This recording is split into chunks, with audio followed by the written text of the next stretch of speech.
Shankar nursing home MBBS MD general.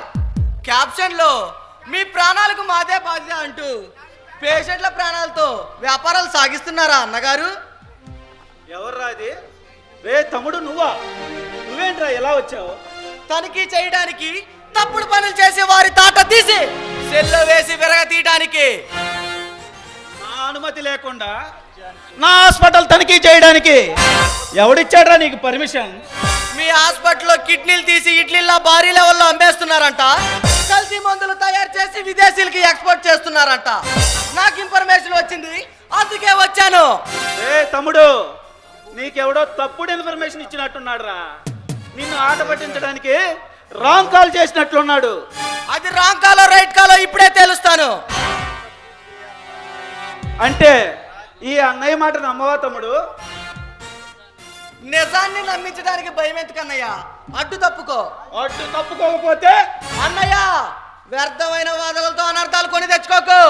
మర్యాదగా అడ్డు తప్పుకుంటే నీకే మంచిది. నా ఎంగిలి పాలు తాగిన బచ్చగాడివి ఈ అన్నయ్యని ఎదిరించేంత మగాడివైపోయావన్నమాట.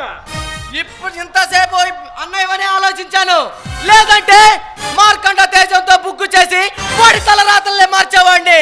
ఏ తమ్ముడు, పడగెత్తిన నాగేంద్రుని పడగొట్టడం నాకు బాగా తెలుసు. ప్రభావితం చేసే ప్రళయ శక్తినిలా నేను. నా శక్తి ముందు నీ శక్తి సాలదు, నీ యుక్తి పారదురా తమ్ముడు. చిన్నవాడినని తేలిగ్గా మాట్లాడుకో. శత్రువుల గుండెల్లో సింహ స్వప్నాన్నాయి, నేరస్తుల గుండెల్లో నిప్పు తొలగినాయి. అగ్ని ప్రళయంలో దయించి వేస్తాను. నీలాంటి పొగరెక్కిన గిత్తలకు ముక్కు తాడు బిగించి నా గుప్పెట్లో బంధించగలవాణ్ణి. మారణ హోమంలో పడి మసి కాకముందే ఇక్కడి నుంచి వెళ్ళిపో. మసి కావటానికి కాకరత్తులో చిచ్చుబుట్టునా కాదు, ఒత్తు పీకి అరిచేతుల్లో పెట్టుకున్న ఆటం బాంబుని 1,00,000 వాట్స్ తో బుమ్మని పేలిపోతుంది. రే చిన్న, కడప బాంబులతో కబడ్డీ ఆడుకున్నవాడిరా. నా ముందు నీ బాంబులు అని బాంబులు బుస్సు అని బుస్సలు కొట్టలేవు. అదే నీ ఆఖరి నిర్వహిత నాకేం అభ్యంతరం లేదు. బంధుతో బస్తో వచ్చి నీ హాస్పిటల్కి సీలేస్తాను. నా హాస్పిటల్కి సీలు వేస్తావా? ఏ ఆధారాలు దొరికాయని నా హాస్పిటల్కి సీలు వేస్తావు? ఏ సాక్ష్యాధారాలు దొరికాయని నా హాస్పిటల్ మూసివేస్తావు? నిజాయితీగా హాస్పిటల్ నడుపుతున్నప్పుడు ఎందుకు భయపడుతున్నావు, ఎందుకు అడ్డుపడుతున్నావు? ఆల్ రైట్, అలాగే నా హాస్పిటల్ మొత్తం లోపలికి వెళ్ళి తనిఖీ చేసుకో.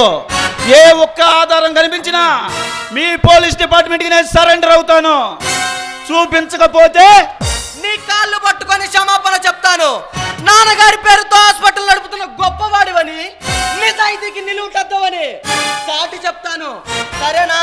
అలాగే ఆఫీసర్, లోపలికి వెళ్ళి తనిఖీ చేసుకో. నీ ఇష్టం వచ్చినంత సేపు చేసుకో.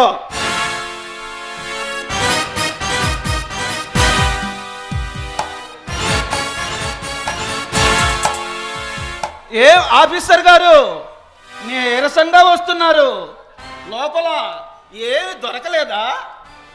మాయల మరాఠీ తంతులతో మాయలు పకీర్ల మాయం చేసి ఏ సాక్ష్యాధారాలు దొరకకుండా జాగ్రత్త పడ్డారన్నమాట. ఇంకా ఈ అన్నయ్యని నేరస్తుడుగానే చూస్తున్నావా తమ్ముడు? అందుకే అన్నారు పెద్దలు, పోలీసోడు తన నీడను కూడా నమ్మడని. పోలీసోడు బుద్ధి పోనిచ్చుకున్నావు కదరా. లంచాలకు పాల్పడి నేరస్తుల్ని వదిలేసే పోలీసోడిని కాదు, శత్రువుల గుండెల్లో నిద్ర లేకుండా చేసే నేతాజీని, వీర శివాజీని, కన్న తండ్రిని జైల్లో పెట్టిన రుద్రుణ్ణి, ప్రళయ రుద్రుణ్ణి. ఏమిటి, నాన్నని అరెస్ట్ చేసావా?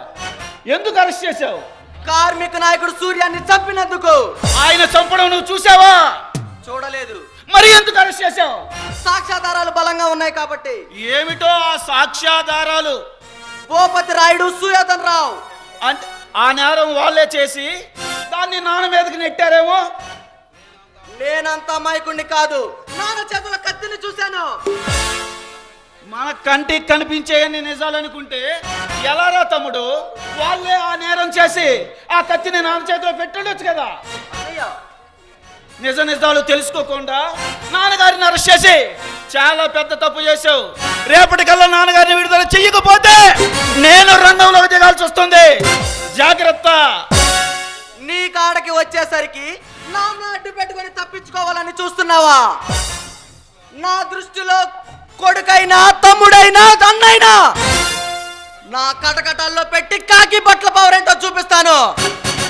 ఆఫీసర్, పెద్ద పెద్ద నేరాలు చేసి దొరికిపోయిన నేరస్తులు లేనప్పుడు ఇంత పెద్ద పెద్ద భారీ డైలాగులు అవసరమా తమ్ముడు? అవసరమే అన్నయ్య. ఏ సాక్ష్యాధారాలు దొరకలేదని సంబరపడిపోకు. ఇప్పుడు ఇన్ఫర్మేషన్ తోనే వచ్చాను. ఈసారి పక్కా ప్రూఫ్లతో వస్తాను. అప్పుడు దెమ్మ తిరిగి బొమ్మ కనిపిస్తుంది. ఓకే ఓకే, నేను కాదు కాదు అని ఎంత చెప్తున్నా నన్ను నేరస్తుడుగా మోసగాడిగా నిరూపించాలని తెగ ఆరాటపడిపోతున్నావు. రే తమ్ముడు, మన పోరాటంలో ఇదే ఆఖరి రోజుగా నిర్ణయించుకుందాం. సరిగ్గా 24 గంటల్లో నీకు దమ్ముంటే, ధైర్యం ఉంటే, మన ఇద్దరిది ఒకటే రక్తం అయితే నన్ను అరెస్ట్ చెయ్యి. ఇదే నా ఛాలెంజ్. పంతానికి నిలబడతావో లేదా ఈ బంధాన్ని బలి పెడతావో నీ ఇష్టం. నాకు అర్జెంటుగా ఆపరేషన్ ఉంది, చాలా సీరియస్ కేస్, వెళ్ళాలి, వస్తా.